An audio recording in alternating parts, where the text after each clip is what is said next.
So, good morning, everybody, and welcome to the Ignite Network annual event. So this is our third annual event, I think, one in Strathclyde, one at Manchester, and now one here in London.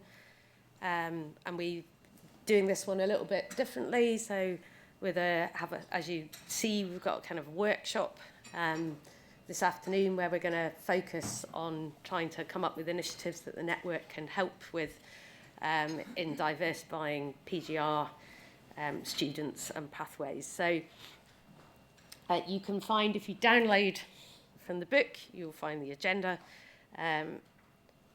So this is our programme. So I'm Becky Lunn.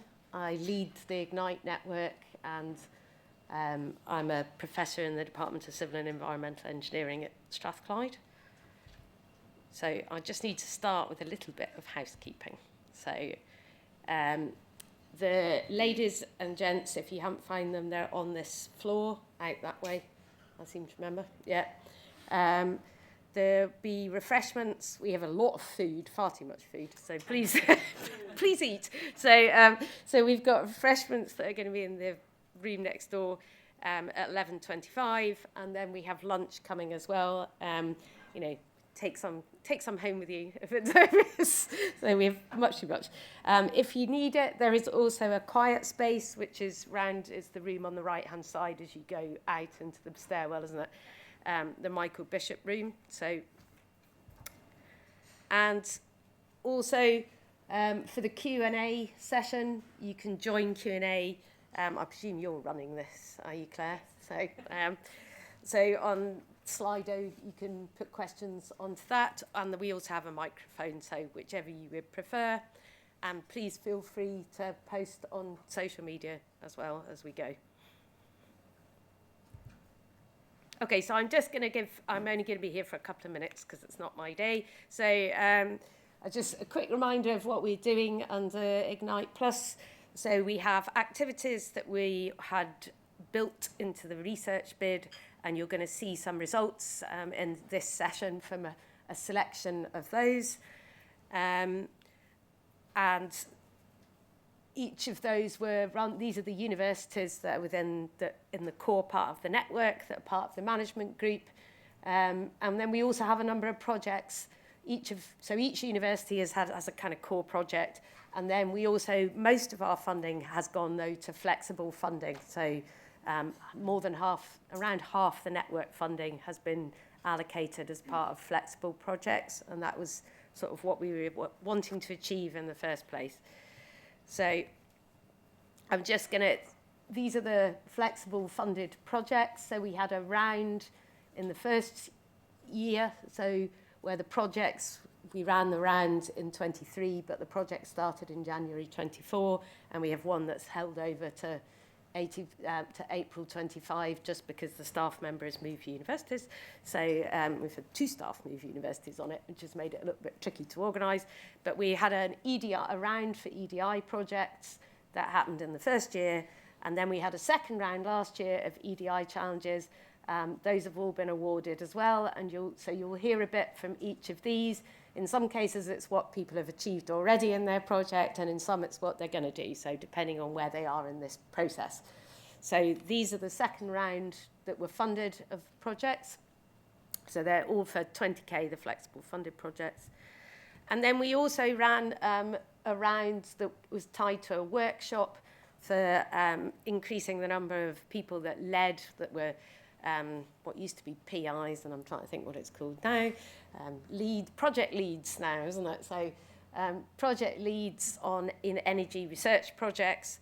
So we ran a workshop that was residential over 2 days to support people in putting bids together, and then we had a sort of funding competition at the end of that. So these are slightly larger projects, £60,000, where all of the leads and co-leads in the projects are from underrepresented backgrounds in the EPSRC portfolio. And we funded 4 projects in the end that met the kind of quality threshold. We would have liked to fund slightly more.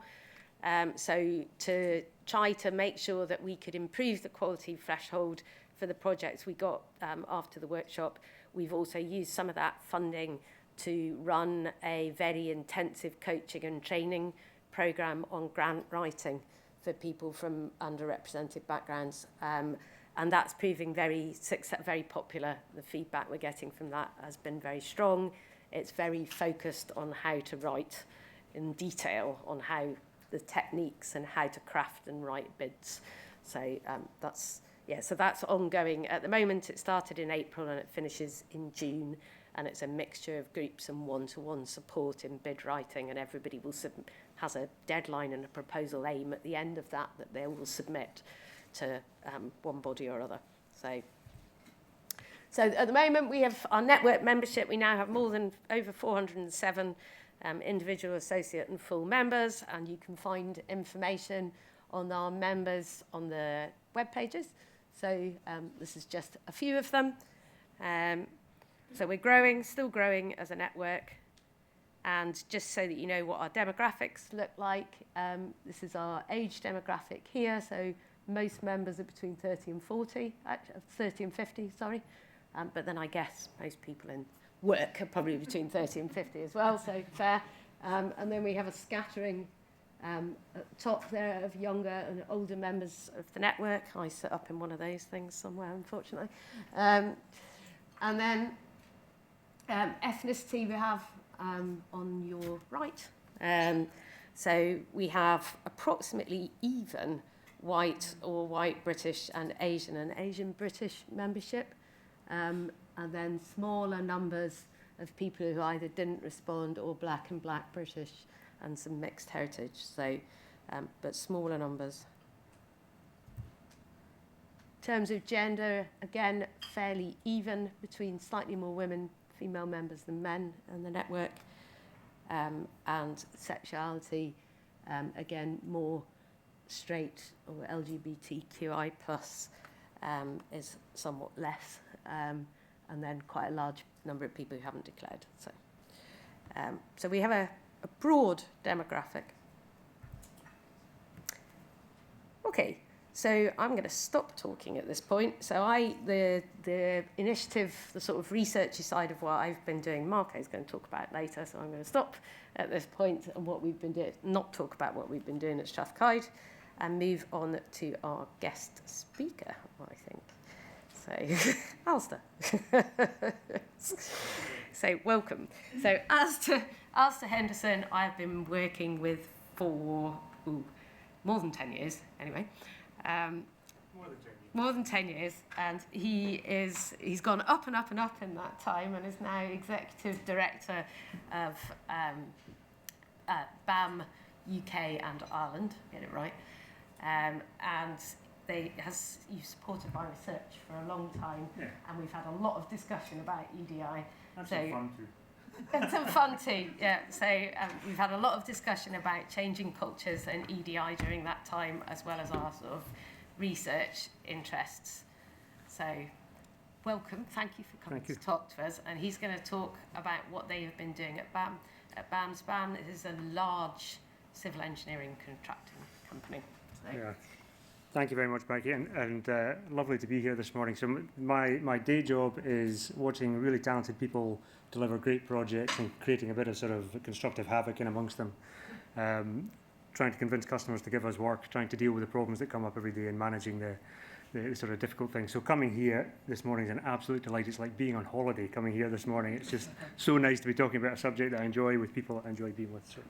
Thank you for that. What I'd like to do is give you the perspective of a large engineering employer. So I'm not an academic. I've never been an academic. I've spent my entire life in civil engineering, construction, and infrastructure and buildings. So, fantastic. The things we do, in my grander moments, what I say is the things that we do make real life better for real people. We build the fabric of society. So we build public transportation systems, we build energy systems, we create the infrastructure that allows society to exist and allows the rest of society, the rest of communities, if you like, to create opportunity, create employment, create wealth, and the things that make the world go round. And as a business, we're a fairly big business. So what I want to do is give you a sense of what motivates us, what challenges us in this space, what we do about it, because we've been working in this space for comfortably 25 years or more. I'll tell you a little bit about that large employer environment, what that looks like, and you can perhaps contrast that with your own environments. Give you a little insight into how and when we became interested in this topic and improving inclusion in our business, and then a bit more detail about the things we've tried in our business, some of which have worked, some of which have not worked, and to give you a fairly warts and all insight into that. There are so many aspects of that that there's too many to talk about in the time we've got just now, but I'll try and give you some of the headlines. So first of all, as Becky said, I work for an organisation called BAM. I sometimes say to people, we're the largest construction business you've never heard of. We are 7 billion euros a year. We're a European multinational, largely UK, Ireland and the Benelux countries, headquartered in the Netherlands, 18,000 people working for us directly. But as is the way with construction, a lot of people working on our projects who aren't direct employees. So typically on any given day, we have 80 to 100,000 people under our sort of works control in any given period of time. So a pretty big sort of organisation. And I've been with the organisation for 29 years, so properly institutionalised now within the world of BAM. And my role is, as Becky said, Chief Executive of our business in Ireland. I've been doing that for 3 years. Prior to that, I was in the Netherlands, and in the Netherlands, I ran our global HR function, not because I'm an HR specialist, I'm not, I'm an engineer by training. It's a long time since I've done any serious engineering, but because at the time we needed to bring our enabling services, and particularly our people function, much closer to our operational business so that the two worked better together. Our operational business was lacking the understanding of how you need people performance at the heart of business performance, and our operational function, or our supporting function, the HR business, was losing track of what it needed to do to support the business and be effective and impactful within that space. So some of you will have met senior executives from large corporate businesses in the past, and you might have wondered at that point how they got to be that way. And it is a funny sort of environment, and it leads to some funny kind of behaviours and things that become important to people like me that you might look at and think, why on earth is that interesting? I suppose the obvious place to start is that my business, the equity in my business, is owned by shareholders. It's not owned by me, it's not owned by my line management. I have one line manager who's the group chief executive. We don't own the business. Our shareholders own the business. I'm a statutory director, and the statutory director role, if any of your people come to you and say they'd like to be a statutory director, do your very best to convince them, no, it's not a great idea. The privilege is enormous, it's a wonderful thing to do, and the punishment for getting it wrong is hideous and deeply personal and often involves fines and prison and things like that. So, it's a complicated environment, and the basic principle, the fiduciary duty that's placed on me as a statutory director is to make decisions that are in the best interest of the business and its members, brackets, shareholders.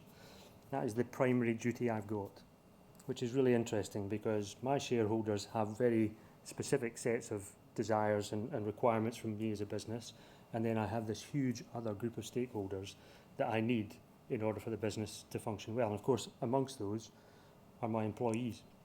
And the employees, I'm very fortunate. I've got a group of people who are brilliantly talented at doing all these things and manage all this complicated stuff for me. But our employees are interesting because they are, without them, the business is absolutely nothing at all. And yet they are not, in the formal sense of my role, my principal group to keep happy. But in the reality of it, they are a group that I must keep happy and understand and improve and get better with for the business to function and for it to deliver the thing that the shareholder's looking for.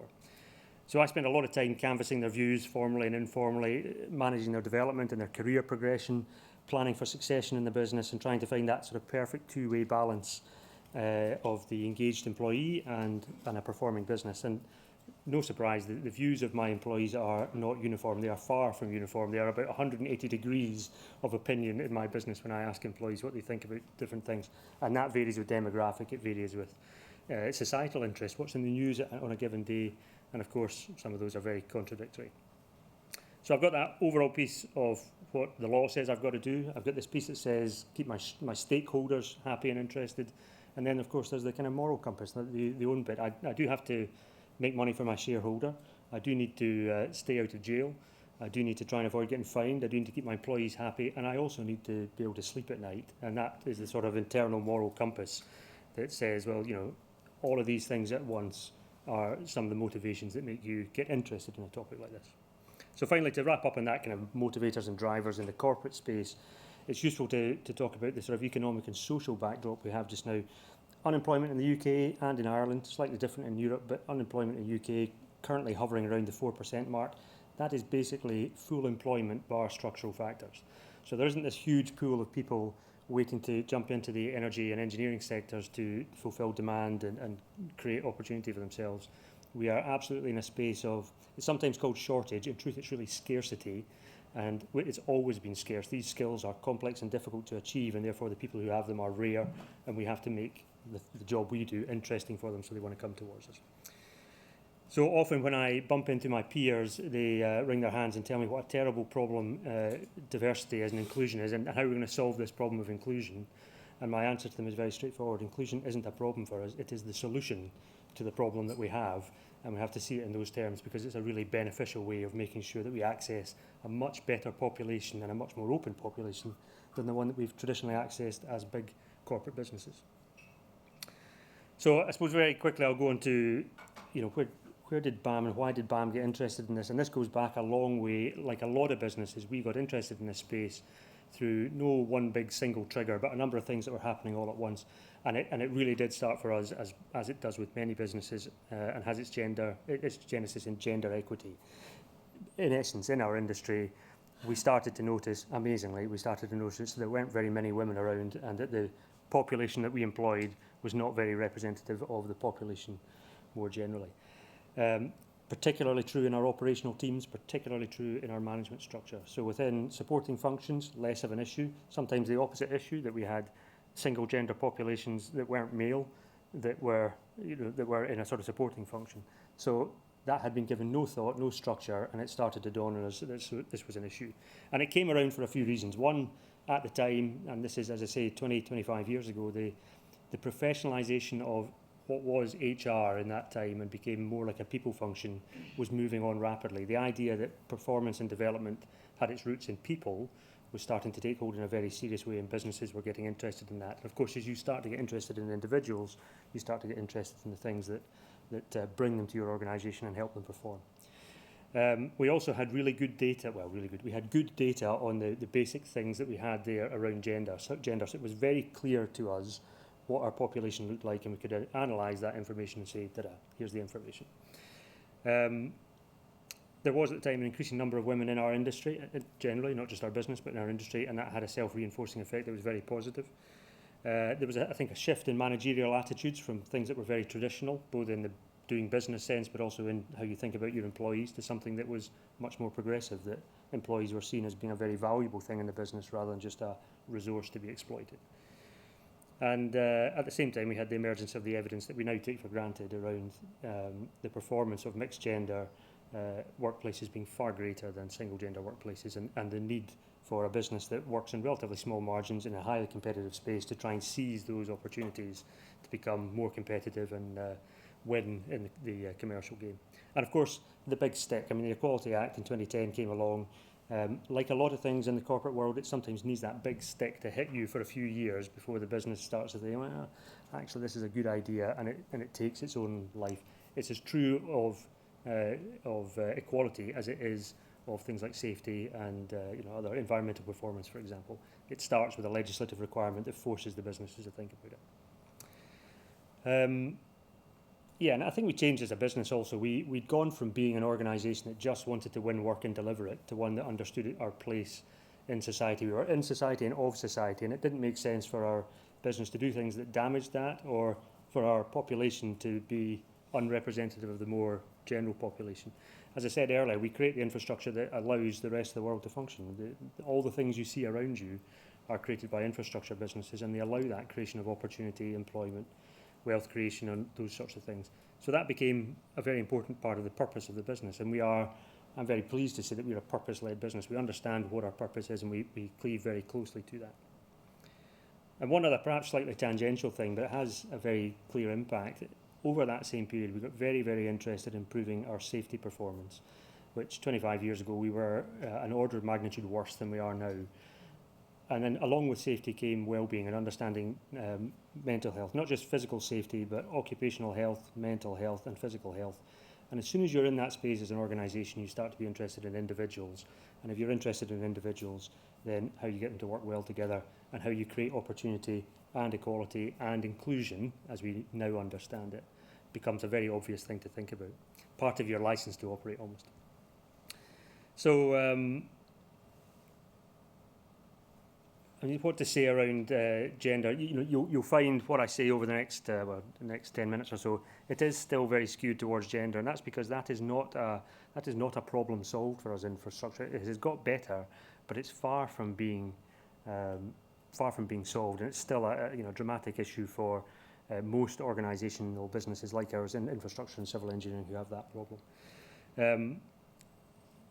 We see some interesting things. I mean, as we've started to work more effectively on this, we see that the things like a difference in the underlying quality of female candidates that come towards us in our pipeline of recruitment, whether that's apprenticeships, graduates, mid-career, whatever it is, there is a difference in the underlying quality there. And we started to realise that is because women who are coming towards our business, choosing to come into infrastructure engineering, were making very conscious choices to be there. Whereas it was still the case that some of the men that were coming towards our business were sort of accidentally coming into construction. And as stupid as that sounds, it was a truth that they were being guided there by peer pressure, by career guidance that wasn't very sophisticated. And so we saw that in the pool, but in the actual intake, what we saw was that the gender skew was much less, that we were seeing more women coming in quite naturally because the quality was higher. And you see some of those odd effects starting to pop through in various places. As I say, apprenticeship schemes are a very clear area of that, where we now take in 50-50, not because we've set a quota, but because the quality of what comes towards us says this is the right thing to do. So I said, look, there's this obsession around gender for us still. At the time, it's what we had in our HR systems. We could only ask, or we only thought to ask one question: are you a man or are you a woman? In context now, it sounds like a crazy kind of question, but we asked nothing about ethnicity. We didn't even think about asking anything about sexuality or gender identity or anything like that. So we had this population that said, well, we know your address, we know what to pay you, and we know whether you're male or female. And that was the information we had at the time. And one of the first things that we've done, which I'll come to in our initiatives, is look at that data and try and be richer with those data and improve the quality of them. But our interest in minority representation and representation from other groups and understanding that grew quite naturally in the back of that. Starting with ethnicity and disability actually was where we first started talking about this, and then moving into sexuality, and then non-binary genders, trans population, neurodiverse population. It all comes very quickly after you start understanding the populations that you're interested in, understanding more effectively. And much of it coming as a sort of emergent order, not because there's a great plan, but because it sort of comes upon you that this is a group we should understand, this is a group we should talk to, and it becomes you become aware of it and therefore start to think about it. So it's a journey. Well, everything's a journey these days, isn't it? This is another journey for us. Perhaps one of the most significant learnings that we've had is that there is a big difference between the initial work we did around gender, particularly female representation in our workplace, and representation of minorities. And the difference is this. With female representation at a number that represents the wider population, and we're not there yet, we're about half the way there yet, at that point, women have a loud voice in our business. When you look at minority representation, and pick your statistic, somewhere between 5 and 15% of our population will be gay. We don't know who they are. Some of them are very clear about the fact that they're gay, some of them aren't. But what we do know is that population, even if they are fully represented within our business and have a voice in our business, that their voice is drowned out by the 85% of our population that says, that's nice, but that's not me. And you can apply the same thing to ethnicity, particularly when you're outside the Midlands and South East England. You can apply it to populations that are non-binary gender, trans populations. And you start to see the importance of allyship in this space. That it's not just about representation and saying we have the right numbers or statistics. To hear the voice and have the voice amplified is an incredibly important thing, and that's a hugely important part of allyship. It's not just a sort of warm, cuddly, let's be a friendly organisation thing. It has a very real function for us in amplifying those smaller population voices. So look, you'll understand from all of that and that kind of winding journey, we are far from perfect, and we've not answered all these questions, but we continue to work through these topics as they work for us in a performance sense as an organisation, but also as they work for our employees, as the demands of those employees change, as their interest in talking about who they are, their own identity, and the rights requests that they have, but also how we make those groups work well together. So, to the final part, what have we been up to? I mean, it's 20 years ago, 25 years ago, I adopted approach, slightly controversially at the time, that we thought that developing culture and awareness is the most important thing for us to do, and numbers and statistics will follow. And that was controversial at the time because a lot of our peers ran off and tried to recruit as many people as they possibly could from any minority group or any protected characteristic that they could think of and bring them into their organisation. And what we saw was that would last for about 18 months or 2 years. When those people would come into those organisations, they would live in that, what was effectively a hostile environment for 18 months or 2 years, get sick of it and leave. So going out and grabbing as many different types of people as you could just didn't work for our competitors, and it didn't feel intuitively right to us.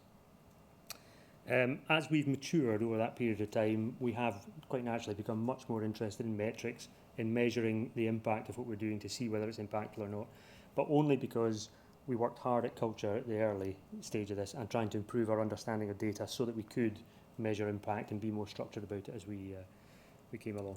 So starting with data, if I look at what we have now, I mean, we are okay, but not brilliant, is how I would say it. We ask a lot more questions now, and as if I look at the questions we asked 5 years ago to new recruits, they are different from the ones we asked 10 years ago. I mean, 10 years ago, looking at some of the things you put up there about this population here, we were in essence asking, are you white British or other?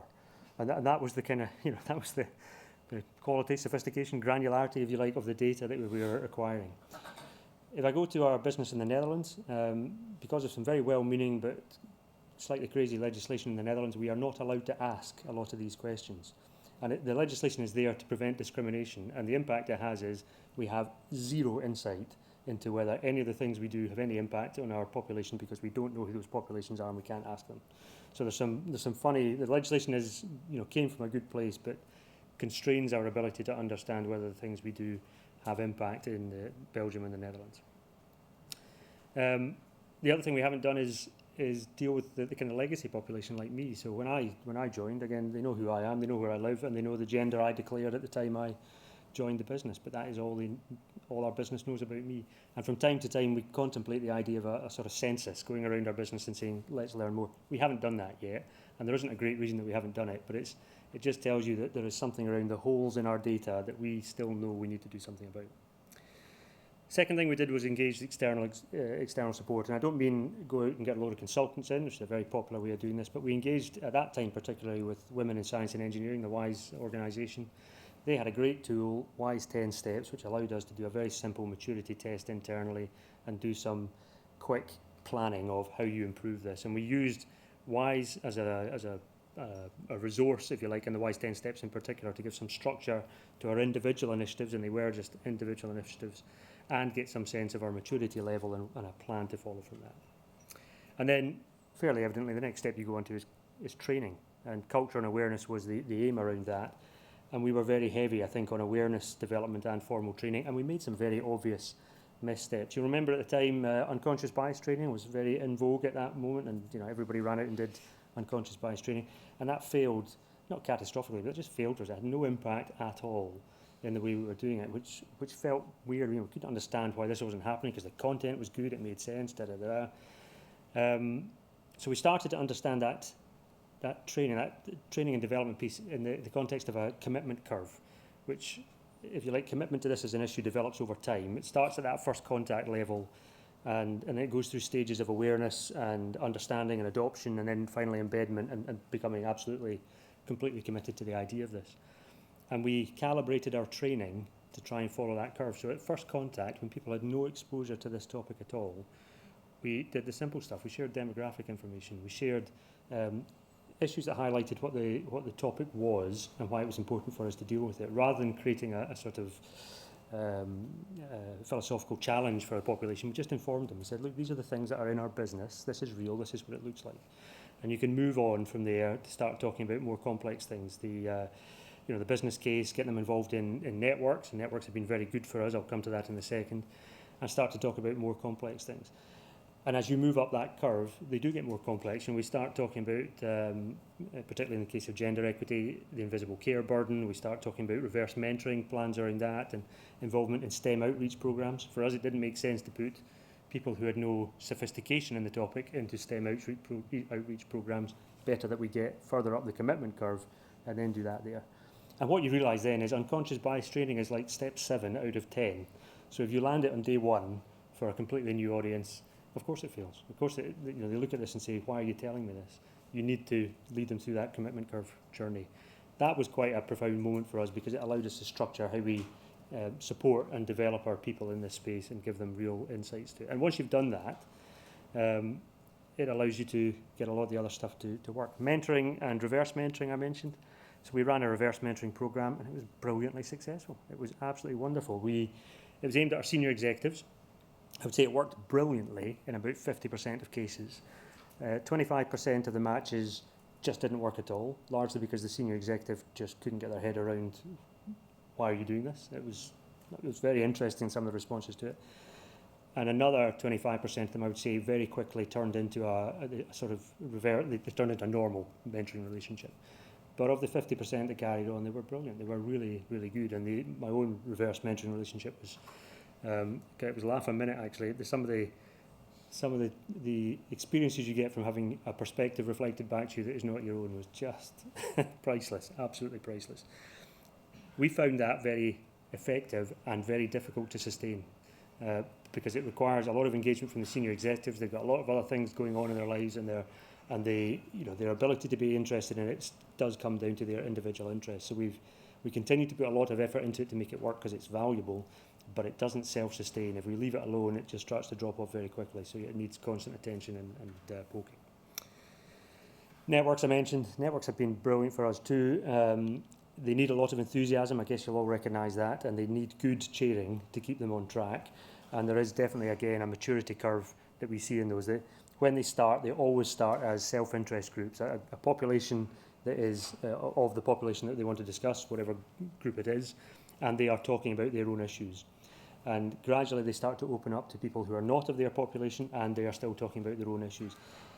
The most mature stage, and the one that's the most useful for me, is when they become a part of the organisation that discusses business issues with a perspective of their interested population. And I can go to them with a business question or to talk about a policy change or something like that, and they will reflect upon it from their own context and perspective and give me back a perspective that is a useful business decision-making tool.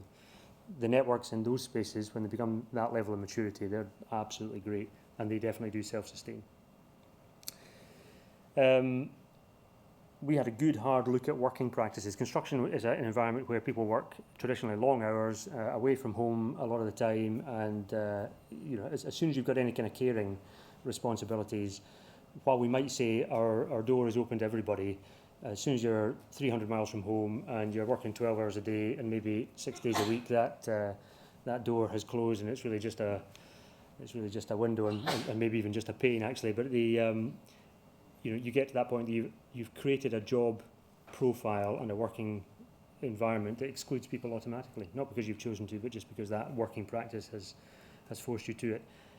Immediately pre-COVID, we were doing some work with an organisation called TimeWise, trying to get flexible working to work in our project environment, not the office environment, but the site environment. And that was really successful. I had people at the time telling me, we understand why you're trying to do this, Alasdair, it's great, but you can't really do this in construction. It doesn't really work here. It's not that environment. That was February 2020. By April 2020, everybody was working flexibly. They were at home. They were trying to figure out how they could be. So, sometimes it needs that poke to get things to happen. And flexibility as an organisation, it really, really works for us. Pre-COVID, flexibility was all about when you worked. Post-COVID, it has become where you work. And it is neither and both of those things and a whole lot of other stuff in between. But you learn some great lessons from it, and the ability to attract and retain staff, particularly those who have caring responsibilities, and build that into a fully ingrained working practice and job design piece, making sure our job design reflects that flexibility. You can really change your picture considerably if you are willing to make that kind of commitment. And you have to go through that hurdle of people saying, we can't do that here. You definitely can. there's not too much more to talk about. I mean, surveying and reporting, we do a lot of surveying and assessments now. So once a quarter, I do a pulse survey of all our population to hear how they feel about the business. We ask them 30 questions. They can give free text responses. The free text responses we generally get from about 25% of the respondents. So it's interesting when you read the text, you get a very particular view. People who are happy, people who are generally happy, don't tell you about it. People who are unhappy tell you about it very specifically and at length. And so when you read the comments, you get this picture that is maybe 25% happy and 75% unhappy, and then you look at the scoring, if you like, around the questions, and it's a very different picture. We specifically address in those questions sentiment around belonging in our business, barriers to being in our business, and boundaries in our business. Do you work too much? Do you not work enough? And confidence in line management. So asking people to be very honest about how they feel about the environment they're in. Alongside that, we undertake a thing called a return on inclusion audit. It sounds very grand. It is quite grand, actually. It is a proper audit. We go through our systems, we go through our practices, and we use evidence-based interviews with people to try and draw out what actually happens in our business and what we do, and compare that with a benchmark, an international benchmark of what good practice looks like in this area. And that return on inclusion audit is there specifically to validate the business case that I've put in place around saying this is worth doing. We do this because it has many aspects that add value to our business. If you can then audit them properly, validate them properly, you can say that the business case stands up. If you're just guessing at it, it's nice, it probably does work, but you can't really validate it in any meaningful way. And we do that every 3 years and then go through a 3-year cycle of improvement, understanding what's come out of the audit, and it gives us great action points for how we get better before the next audit. And then, of course, we've got lots of statutory reporting that now is in place. Things like gender pay gap reporting, absolutely run-of-the-mill now for us, and a very good way of making sure that we can make improvements on that and show people why we are making improvements on it. And look, process change, I don't need to tell this population around that. Process change has been really important for us, whether that's recruitment process change, changing recruitment manager training, centralising control of job description, job design, and recruitment marketing. That's been very effective for us, getting better control over that and making sure the sort of weird and wonderful job adverts don't go out of our business. We don't currently do anonymised CVs. Our recruiting managers really didn't like anonymised CVs. You know the arguments. You can anonymise them, but at some point you meet the candidate and the bias comes in there. Does it work? Does it not? I think we're pretty agnostic about that. But we do make sure that we put our focus on generating high-quality candidate pools in the first instance so that we can do something more effective with that. And gender pay gap, coming back to that, is really interesting. Every single time we do promotions or pay rises in our business, we take the proposal, we check whether it's going to close the gender pay gap. If the answer is no, it goes back. And it gets sent back until it comes back in a form that reduces our gender pay gap. And some of those things are just as simple as that. There's a lovely piece around disciplinary process. Our disciplinary process is great for behaviours that we've codified and said, do this, don't do this. Works brilliantly for that. It is not fit for purpose for things like harassment, where often the perpetrator hasn't realised or doesn't acknowledge they've done something, and the victim, because of the confidential nature of our disciplinary process, the victim is outside that. They're treated as a witness rather than being involved in it.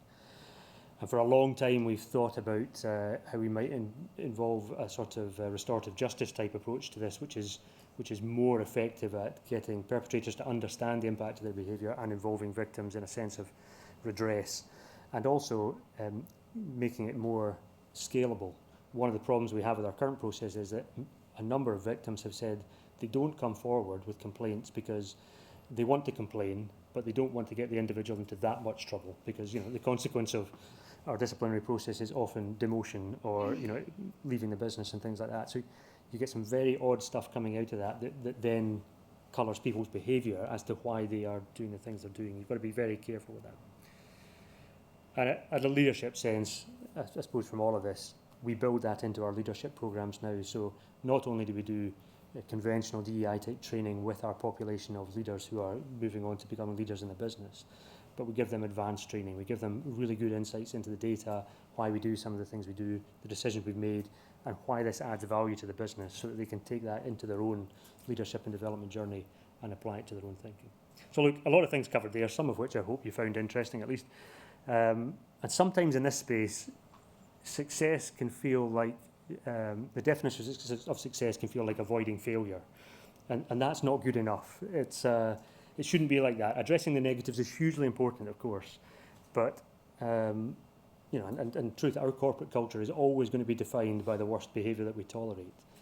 But creating and highlighting the positives that come from this is just as important. And for our people, actually, it's a much more compelling explanation of why inclusion really works in a corporate environment like ours. Thanks very much for your time. Just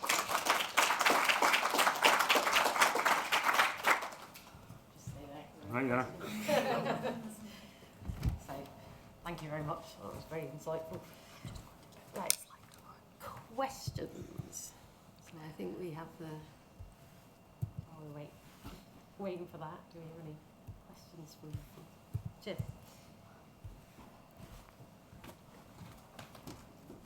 Thanks. I was really interested in what you were talking about, the flexible working in a project environment. Has that changed if you've moved back to a more hybrid environment between sort of physical and virtual? Has it changed in the sense that we moved back to hybrid, or I won't say we've moved back to it. I mean, that came out of COVID largely.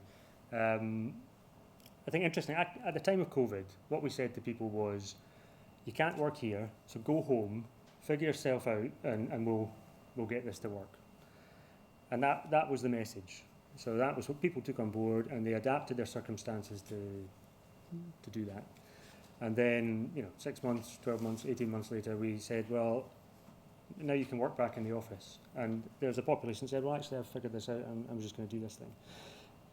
And we, about a year and a half ago, we started having the conversation, which is a slightly different one, which says, look, flexibility does work for us, but we're no longer in the space where we're saying, you just figure it out for yourself. It has to be a conversation that says, what works for you, what works for the business, how do we find the right answer to that so that you are interested in staying here. It's definitely a retention piece for us. Our people, if you say to them, come back for 5 days a week in particular environments, the answer is, well, I can do this somewhere else for somebody else in a different space.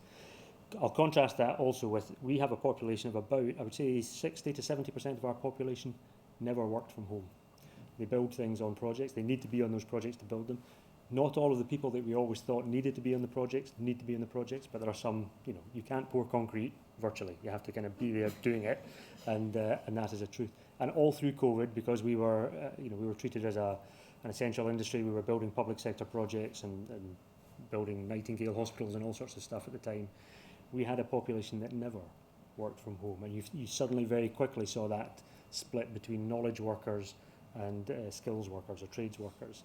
And that, every time we talk about flexibility and every time we talk about hybrid working and things like that, it generally is a passionate interest of 10% of our population, and 90%, the site-based part of our population, like the idea and want to figure out how it can work for them. I would say we're at a space now where comfortably up to 50% of our people now are able to work flexibly in a hybrid sense particularly. Just because things like skilled resources like planners, for example. It used to be a planner would be captured by a project, so they'd have 100% of the capacity of that person and they'd maybe use 75% of it. Now, because we've got the ability for those people to work across different places and sometimes work in a hybrid environment, you know that you can get 2 planners to cover 3 projects. And when you've got a shortage of planners, that's really useful, it's really valuable, and it stops that sort of resource capture that leads to inefficiency. I think one other thing on that is that we discovered some really interesting stuff. Our most successful flexible workers are in that age group 60 to 65. So they're pre-retirement.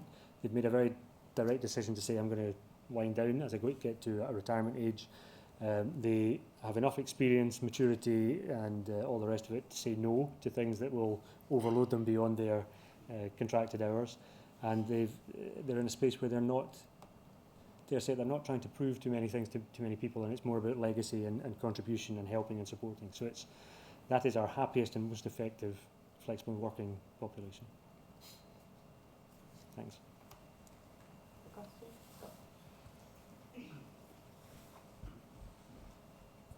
Yeah, thank you. That was really insightful. So I've got a question of 2 parts, really. So you obviously touched on a lot of things that you've done. So of everything you've done, what do you think's been the most impactful? And then of the issues you've got left, what's your biggest challenge and how are you thinking about tackling it? Most impactful, I would say, definitely job design. So, when I would go to a site manager, and the site manager would say, I need a setting out engineer, and their job description would start with, needs to be an engineer, therefore degree qualified, engineering background. So, degree qualified, immediately a group of people out of that space. Engineering degree qualified, so at that time maybe 17 to 20% of intake to engineering degree courses was female. So straight away we're looking at the likelihood of this being a white privileged male engineering person, absolutely. And full-time, by the way, that was the other thing, full-time. So this is a full-time role, so anybody with any kind of caring responsibility, forget it. And then you look at, setting out, what is it? Well, it's kind of, it's applied geometry, and frankly, if you've got an aptitude for mathematics and are able to communicate, I can teach you how to use the instrument in the morning. And most of our setting out is done at the start of the day or the end of the day. So if I can suddenly turn that into, look, if you've got an aptitude for mathematics, any kind of STEM background actually is interesting. If you're able to be available at these sorts of times and you can be in the location we're talking about, we can give you the rest. And all of a sudden, the pool of people that we are drawing from, instead of being that very restricted engineering graduate full-time employment thing, is something quite radically different. Most of our people wouldn't recognise that as the most impactful change. They would probably point at the training because it's the thing they feel most directly. But definitely that in terms of how you access pools that are non-cognate, non-standard populations to draw from. What was the second part of the question? Your biggest, I guess, remaining challenge and how you would have your thoughts on how you're going to approach that? Well, I'll tell you, because it is the same one that everybody's facing right now. There's a decision in the High Court 2 weeks ago. We've got some interim guidance just now, which is not terribly helpful at all. There'll be some permanent guidance.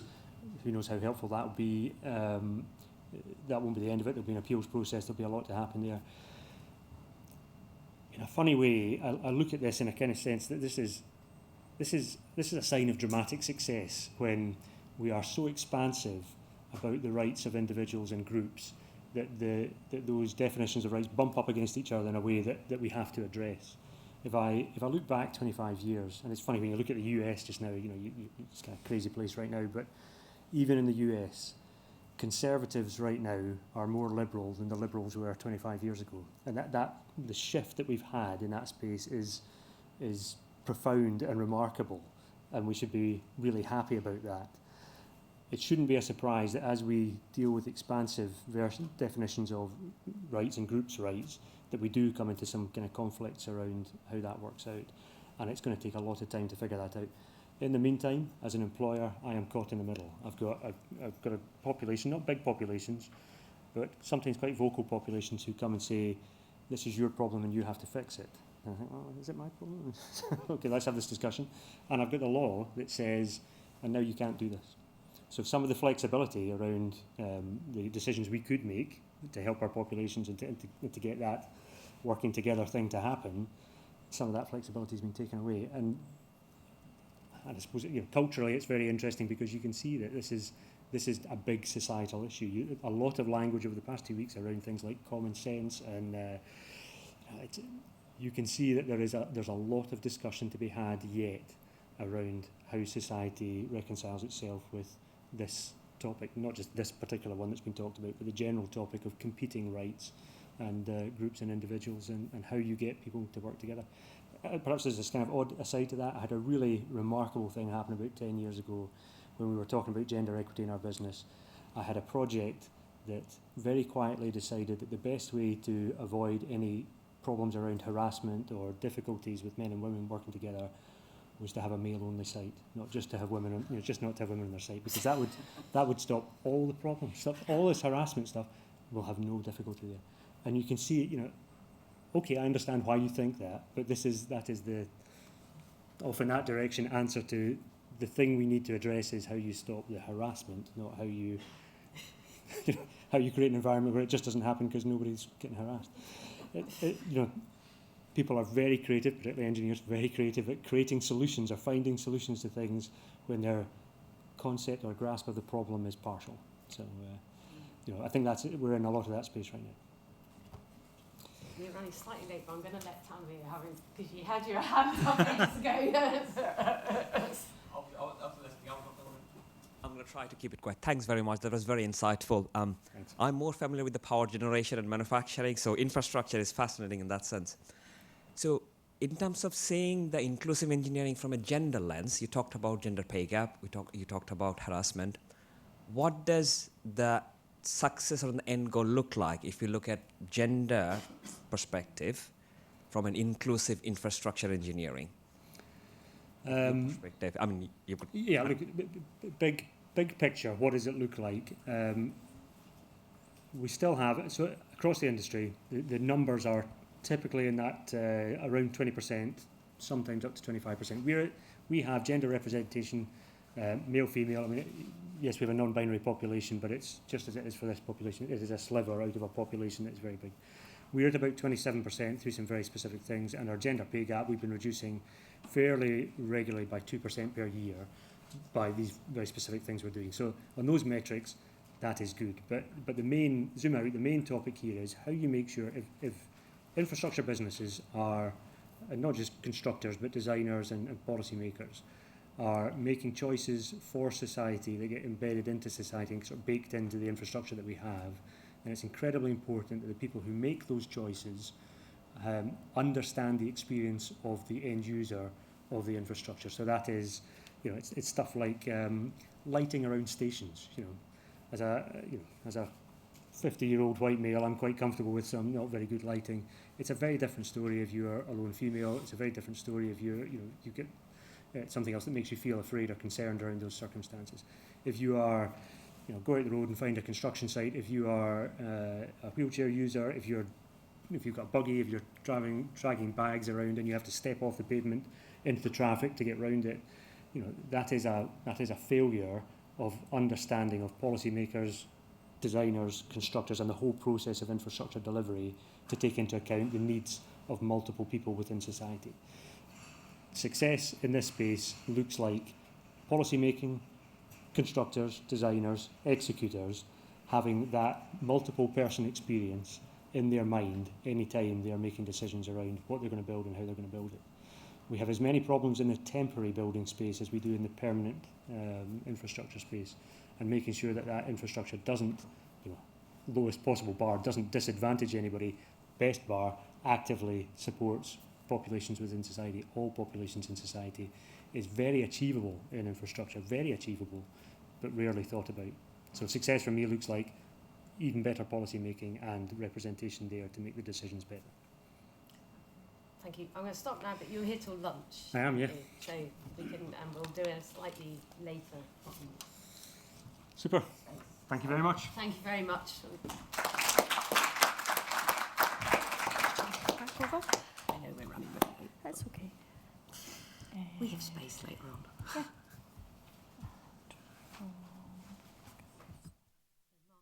You're up next.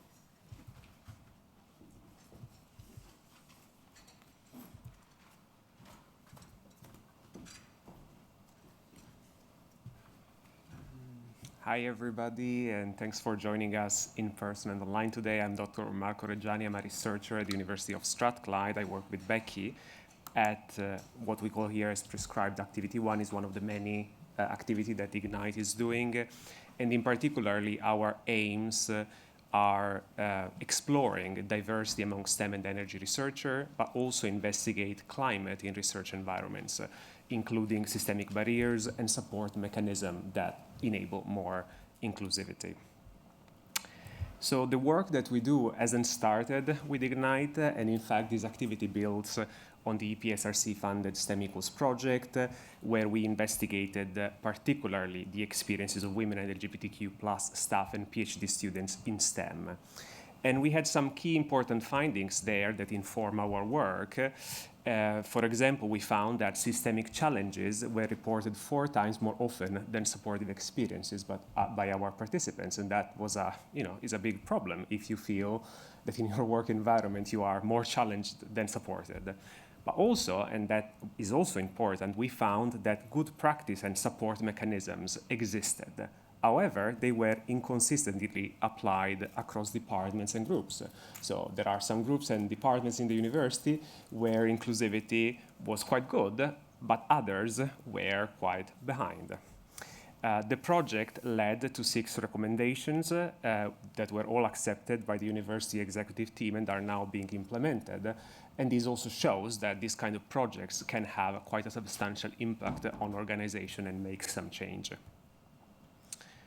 So building on this activity, at Ignite, we designed a survey to investigate more broadly issues of climate, challenges and support in STEM. And we started by running this survey at Strathclyde for 3 months at the end of 2023. So we had 202 valid responses from some staff and PhD students in STEM, and 32% of participants, so 64 people, shared that they were doing energy research in full or in part. As you know, energy is quite difficult field to define, so we were trying to understand who was doing that. And we didn't find any significant kind of difference in terms of demographic characteristics between the broader STEM pool and energy researchers. I'm not gonna discuss the demographics variables in details. In terms of race, ethnicity, and gender, what we found was pretty much in line with what is known by the university, by the composition of the overall university. I'm trying to kind of draw your attention more to sexuality, disability, and social class. So in terms of sexuality, we found that 28% of participants identified as LGBTQ+, which is far, far higher than what the university knows. So in terms of staff, the university estimates that 5% of people are queer.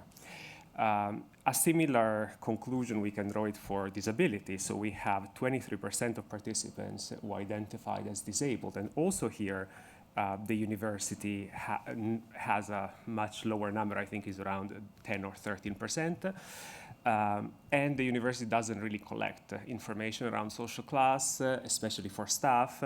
And here you can see that 65% of participants came from families where the main income earner was from a professional background. It's quite difficult to measure social class, but this also still shows our research environment are quite middle class, high and middle class affair. So a lot of people are excluded here based on their social class background.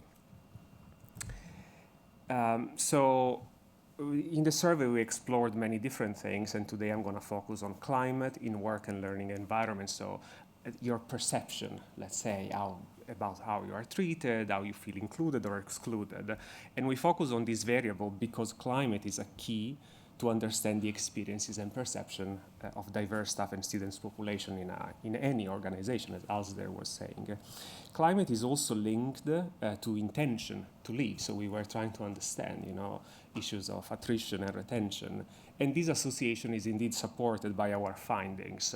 As climate improves, the intention to leave academia and one's field decrease.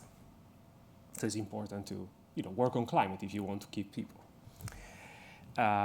So we investigated perception of climate on a 5-item scales. There were many different items that we asked participants to rate on a 5-point scale. For example, is your work environment friendly or hostile, inclusive or exclusive, things like this.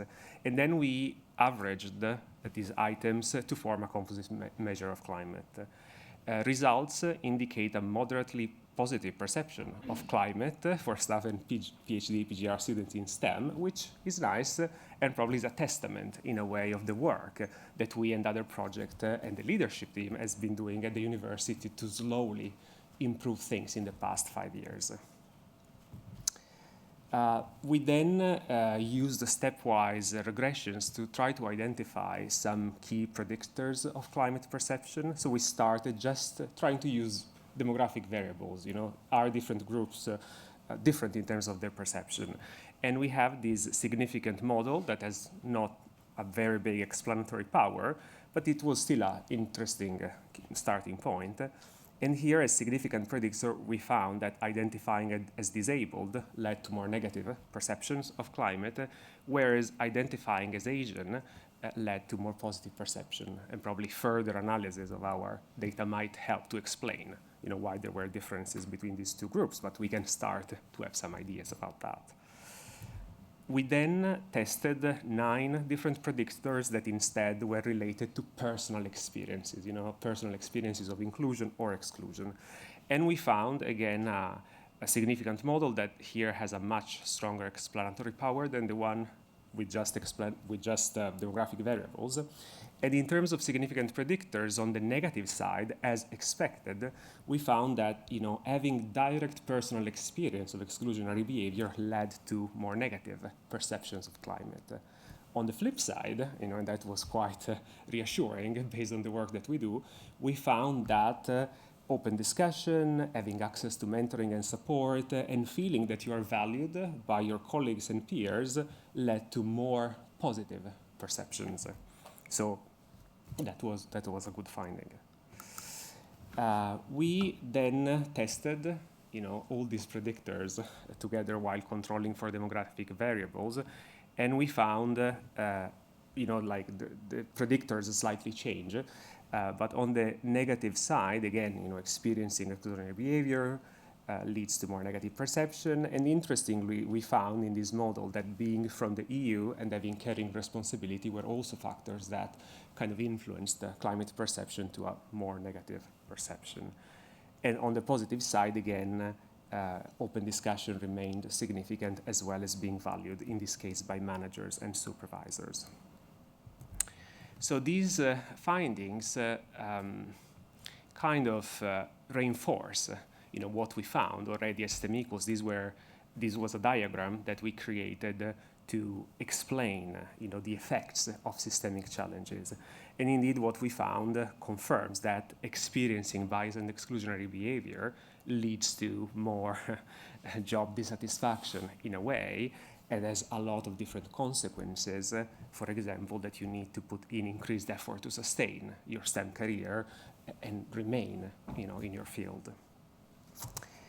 On the contrary, and as shown by our work at the survey, having access to support is very important to increase a positive climate perception, but also support you in your career. And there's many different ways in which you can be supported, and starting from kind of individual interactions with your managers, your colleagues. We saw in the survey, feeling that you are valued. This is a very individual type of support. But then, as support moves from this local support to more systemic things like practice, for example, putting in effort to create an environment where we can have open discussion, this has even more kind of stronger effect on your satisfaction. So in conclusion, just to wrap up this short presentation, our finding and ongoing analysis suggests that the day-to-day experiences that people have, how they are treated, whether they feel valued, supported, or excluded, are stronger predictor of climate research environment rather than considering demographics alone. However, it's important to notice that historically marginalized groups may still be disproportionately affected by exclusion and lack of support mechanism. Intersectional analysis across datasets and contexts is needed to better understand these experiences. Also, we recommend, as always, that institutions should prioritize building inclusive environment, not just increasing diversity. Actions that systematically address exclusionary behavior and improve climate are key to transformative change. So that's all for me.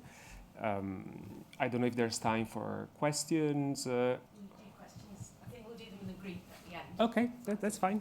Good.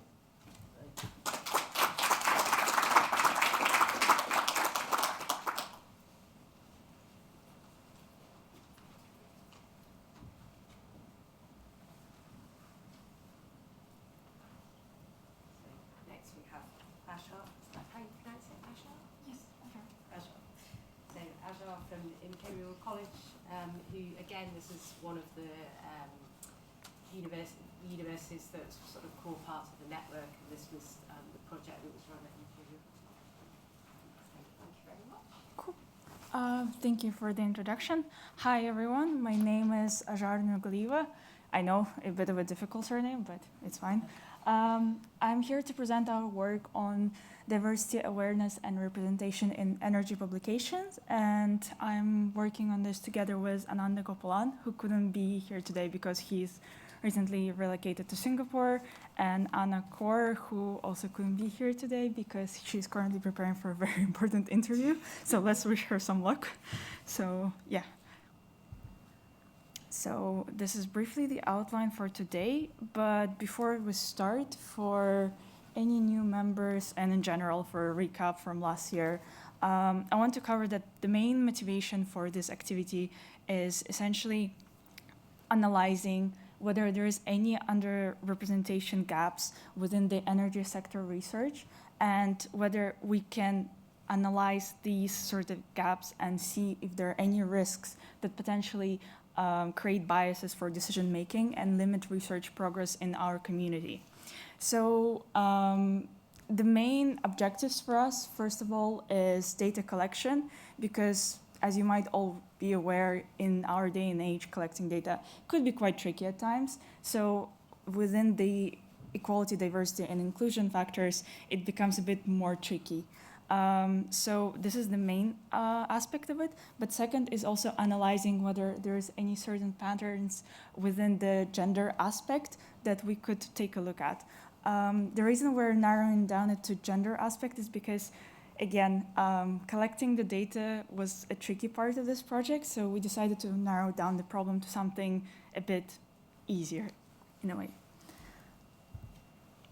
So if you remember from last year, our previous focus was on mostly UK-based publications, and we focused mostly just like on getting all of the titles across different journals and try to enrich that data by getting different impact metrics, such as citations of the authors, how many times the research have been mentioned, how much it was used, and see if we could classify the names of the authors according to their genders, and see if we could get some initial patterns from there.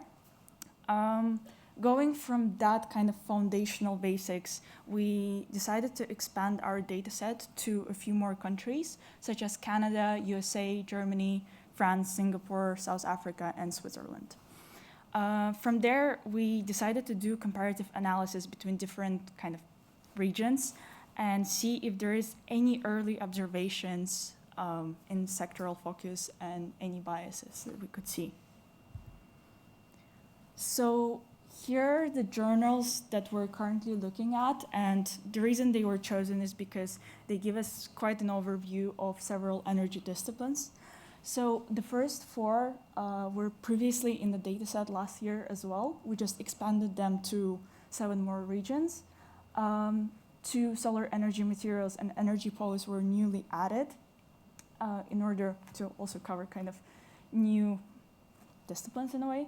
But we skipped transport for porous media this year. And the reason for that was basically the data source was different from all the other journals, and it became a bit more problematic to try to expand it to other regions because for some of them it simply did not have any publications, so it was kind of skewing all of the data. So going into kind of initial analysis, similarly to UK trends across all of the other regions, women mostly represent 1/4 of all the first authors in the data set. However, that trend changed when we tried to look at all of the authors. And initially, when we tried to look at it, we started thinking, okay, does this mean that there is a certain barrier for women in being kind of leading researchers in certain publications? However, it's also important to note that for some of these countries, the pattern might not exactly suggest that. It might suggest the fact that the classification algorithm simply has certain limitations when it comes to non-Western names. So in particular, we looked at some of the Singaporean name classifications, and we noticed that it's more accurate to predict the gender of first authors than all the consecutive corresponding authors. And part of the reason is also because usually first author is affiliated with a university within that country, so they might have some connection to that specific country or the background, but corresponding authors could be from all over the world. And this is why this chant might not particularly be the best way of judging it. Encouragingly, we can see that over the years, if we look at all of the data from all of these countries, there is an increase in female first authorship rate. It is very slight, very slight, but still going there. Ignore the 2025 lower now. There's simply not enough publications at the moment, but we're going for it. There is a slow lump in 2012 and 2013, but yeah, we're improving in the recent years.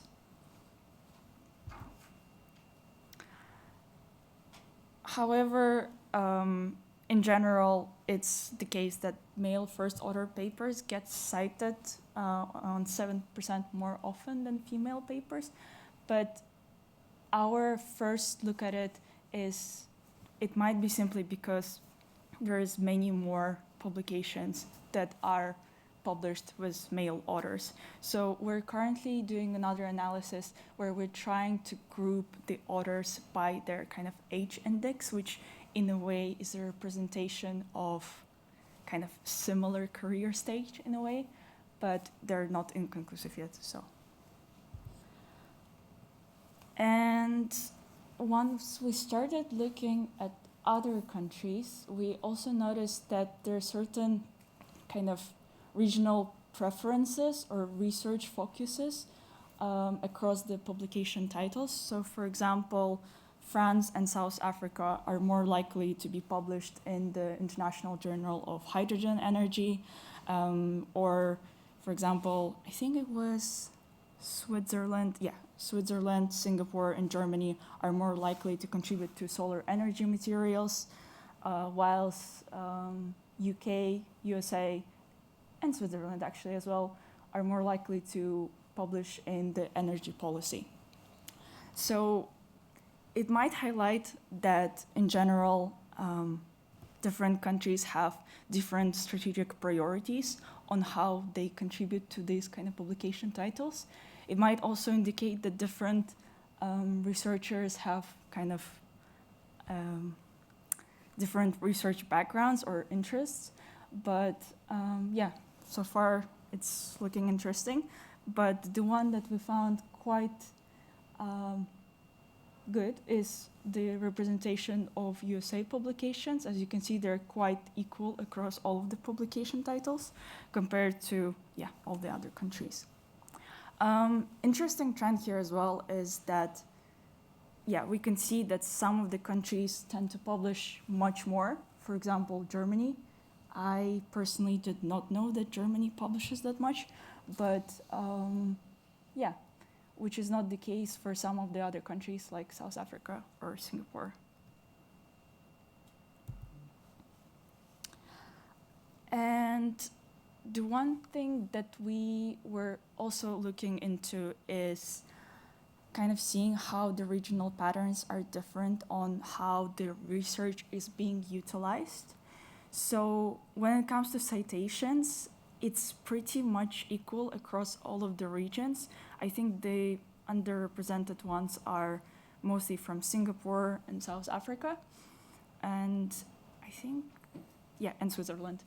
When it comes to the usages, the UK predominantly, it's very dominant compared to all of the countries, which suggests that the research from UK researchers tends to be downloaded and viewed much more than for all of the other following publications.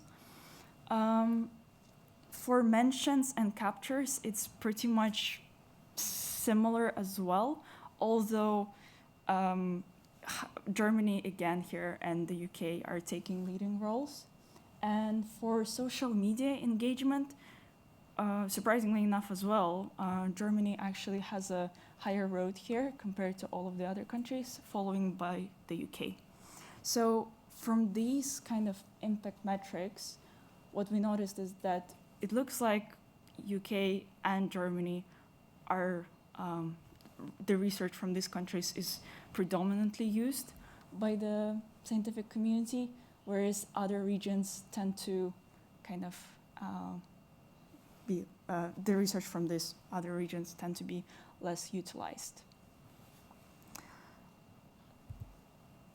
We're still continuing our exploration and try to dig deeper into any other gender biases. However, one thing that we struggled with is when you're expanding to more regions, you start to notice that gender classification accuracy falls down significantly, simply because the algorithm cannot handle some of the non-Western names, which is why the data aspect actually becomes more critical, and especially the data accuracy, which is why part of the reason we have reached out, I think, to a few people in the room as well. If you know any interesting data sources that could be related to this research and could be useful for us to take a look at, that would be super appreciated. So yeah, or if you can suggest any other gender classification tools, that would be also good. This is one of the next steps for us, further explore impact metrics differences within different dimensions, as well as see if we could refine the gender classification, because we're aware that it's not perfect. There are other methods out there who might be, which might outperform what we have at the moment. And yeah, and we're lacking certain level of representation, which initially we did on purpose to narrow down the problem and simplify it, but we're also aware that we have to stay unbiased and try to see if we could mitigate that. And last but not least, it would be also quite interesting to see if there is a way to map all of the researchers that we have in our data set by their collaboration networks, because we believe that one of the main aspects within how researchers kind of work together is their collaboration networks. So yeah, thank you.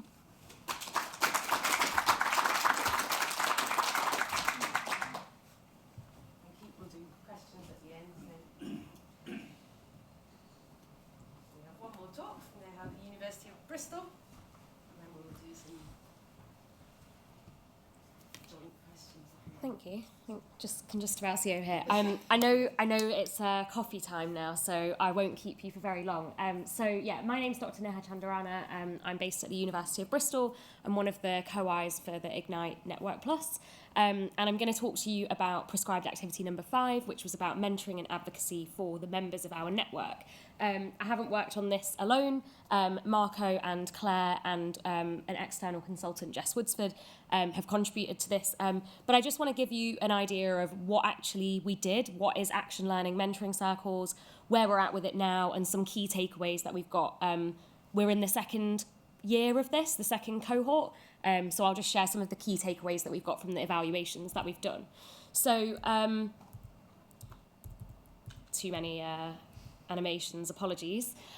So the idea of developing these action learning circles, or mentoring as we kind of initially started out calling it, was to support the career advancement and also facilitate networking of members within our network, particularly early career members of our network from both academia and industry, and also those from groups who are underrepresented within energy research, whether that's in academia or industry.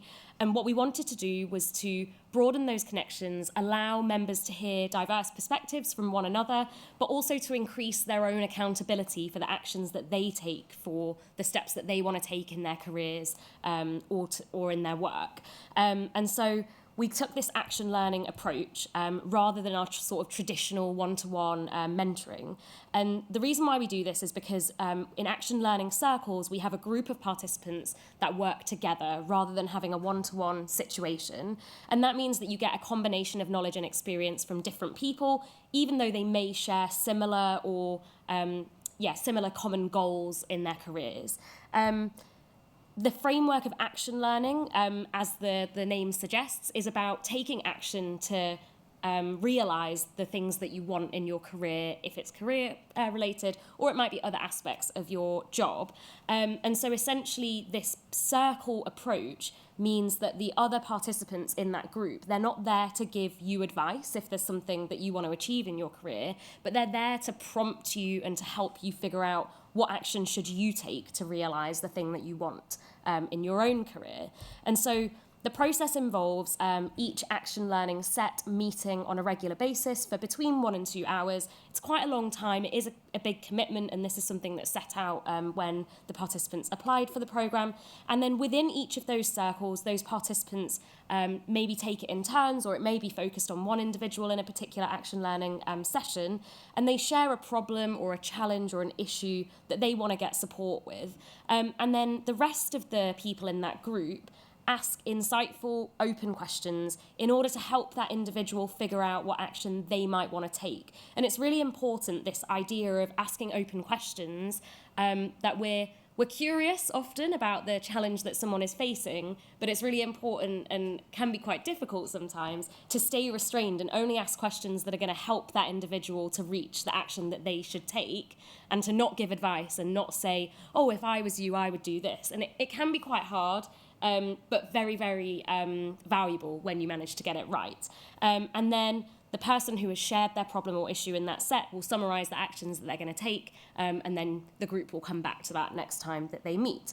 Each of these sets also has a facilitator to help keep people on track and to actually butt in if somebody is asking a closed question or is starting to give advice, just to say, oh, let's just hold on to that thought and come back to it. And that we found also to be really valuable. Oh yeah, that was already on there. And they also keep time and make sure that everyone gets the opportunity to share who would like to. So this is our programme timeline. I'm not going to go through it in a lot of detail, but just to say that, yeah, we will do this again. So if you are interested potentially, or you think there might be people in your life who work in energy research and might benefit from participating in something like this, please check out our website. All of the details that have been on these slides are on there too. And if you do have any questions, then you can also reach out to me. So we're about halfway through the current cycle, so there are still some more meetings to go on, and we're doing mini evaluations as we go through. We've been checking in with the facilitators as we go through as well, making sure that they feel supported to facilitate the sessions. And then when we get to the end, we'll do a larger evaluation like we did last year and implement any changes that come up. So my final slide is just to share some key takeaways. So action learning does require participants to show up with issues and topics that they're willing to discuss. That, again, is when people are new to action learning, can be, it's a bit different. It's, I guess, similar to mentoring in a way as well, where, you know, when you turn up to that meeting, actually there's some preparation that you need to have done in advance to know what it is that you want to discuss. The participants and facilitators have shared that the facilitator's role is really important. It's a really big role to ensure that the action learning approach is followed during the sessions, and that we don't just revert to the standard sort of advice-giving setup. We've done both cohorts have met online, and I think we've felt, and also participants have shared, that it can make it harder to develop authentic connections. So we would like to work on a mechanism to incorporate some in-person events. We have kind of tried to find out what participants and facilitators would like, but it is hard, as you all probably know as well, to get a date down and to get everyone in person. So if anyone does have any suggestions of how to do that, then we would absolutely welcome those. So yeah, thank you for your attention, and if you have any suggestions or thoughts, then feel free to grab me today or to pop one of us an email. Thanks.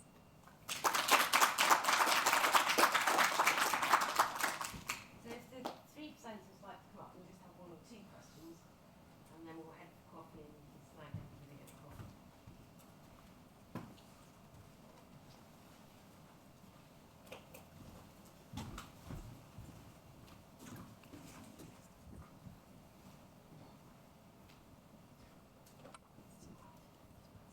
So, do we have any questions from the audience? There we go. Hello, thank you. Excuse me. I have a question regarding the gender balance of publications. There was like a 26% up there. How does that compare to the kind of typical gender balance across energy research? Is that representative? Do we have, I mean, I'm guessing we have a bit more balanced individuals across the research, but more broadly. Okay. Oh, yeah, it works. Sorry. Yeah, this is actually a very good question.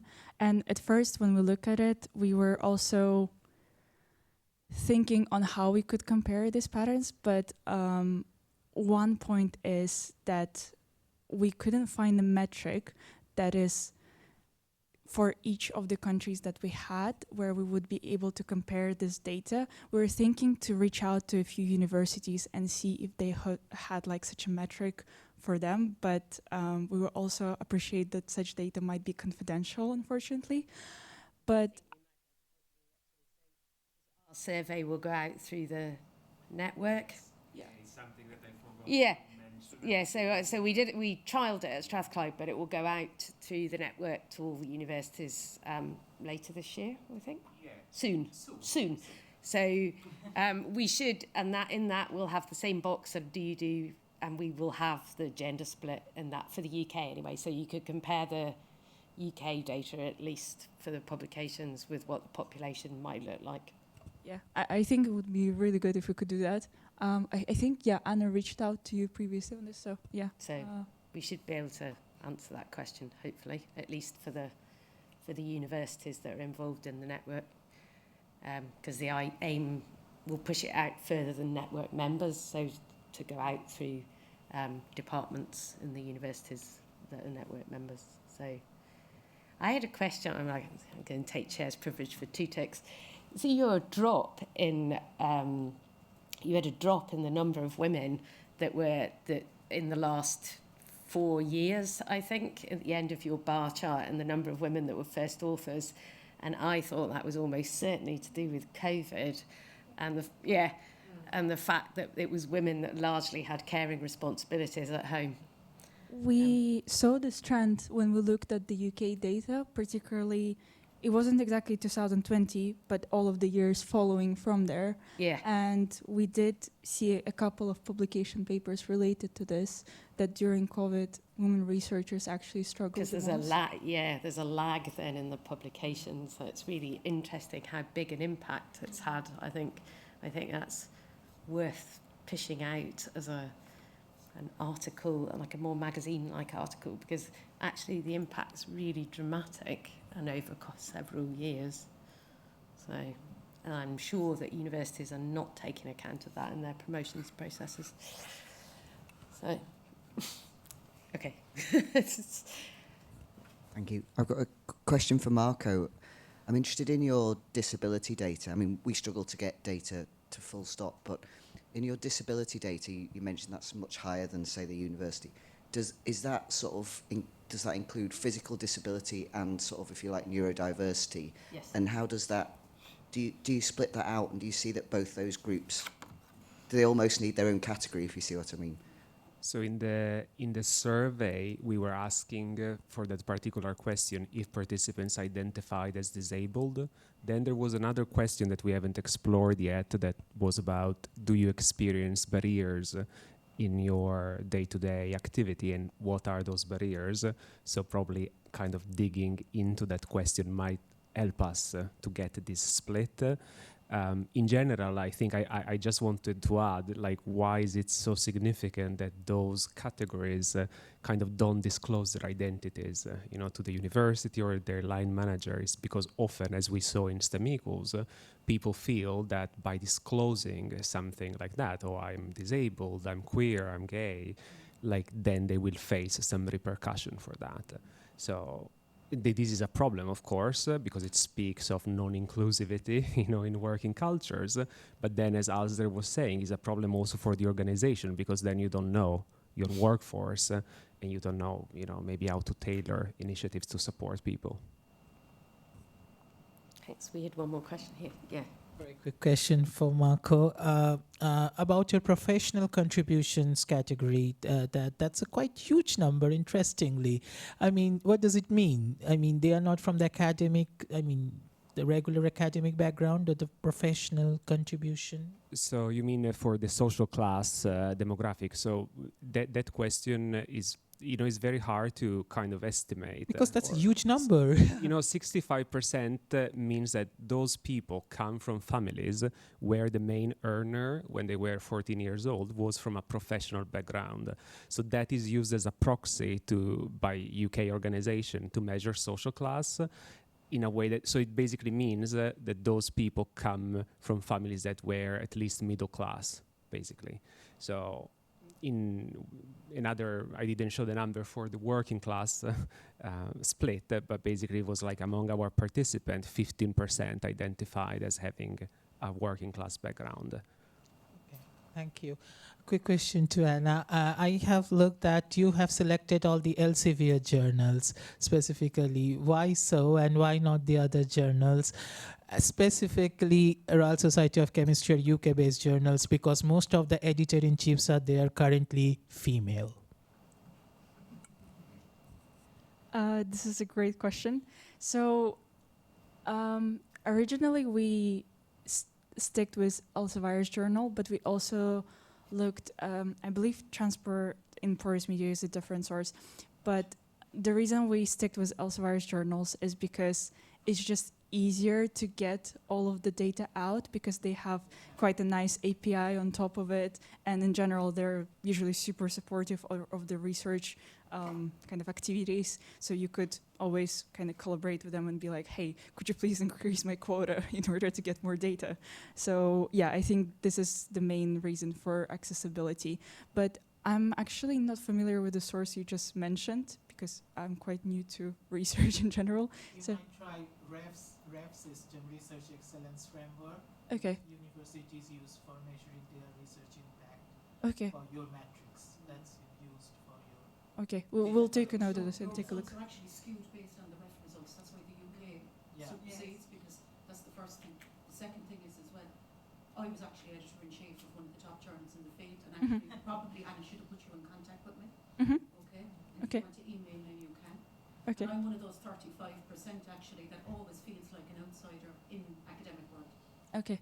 Okay. In relation to your 65%, it's actually very uncomfortable for me to be an academic. Okay. I'm a working class person. My parents left school at 13 years of age, and actually it's very, very strange for me in that background. I was work out on site. My father was a carpenter. Yeah, and that was the happiest I ever was when I was out on site because I wasn't discriminated against. And and actually my Irish accent sets me apart from everybody in the room here because I'm classed in with the white black or the white British, and I'm actually not British. It's very uncomfortable for me. And actually, they did a survey recently, and 3.9% of Irish people stated that they were discriminated against consistently in the UK. And actually, that's higher than other ethnic groups in the UK. And it has been. Where, when we come over here now, where 75% of us have third-level education. Historically, we worked out on sites, and we were really, really discriminated against. We've made a significant contribution to the UK, and it continues to go unrecognised. And I find myself in a sort of a situation where I moved to the UK, and my colleague here is from Manchester, and he knows, and it's been very, very unusual for me, very, very difficult.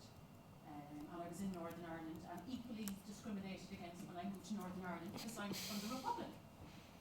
Okay, so I wasn't welcome either there. Okay, and one of my colleagues, when I moved there, the first thing he said to me, and Becky was talking about it last night, what one of her colleagues said to her, and she said it in a newspaper interview. He told me after 15 years in industry, and I worked with Siemens as a director, I had to earn my stripes in academia. Can you imagine? And the average size project I managed was between 5 and 50 million euros. Okay, so it's been a very, very interesting journey for me. And you know, discrimination and exclusivity and inclusivity comes in all many different shapes and forms. So if it's okay, we're going to stop for coffee. And Aoife, if it's okay, I was going to bump you to after the coffee because you have a few minutes after. Yeah, no, because it's like, so I'm just very because we're being here to talk to you, because I'm going to give you some very honest viewpoints, and it's going to be very strange and difficult maybe. You have to keep it to 5 minutes though, because otherwise we're going to. So if it's okay with you, we'll have some coffee, and then you can do sort of 5 minutes after the coffee break. Right. Thank you very much, everybody. I'm going to stop now, but if you've got additional questions, please grab people at the coffee break.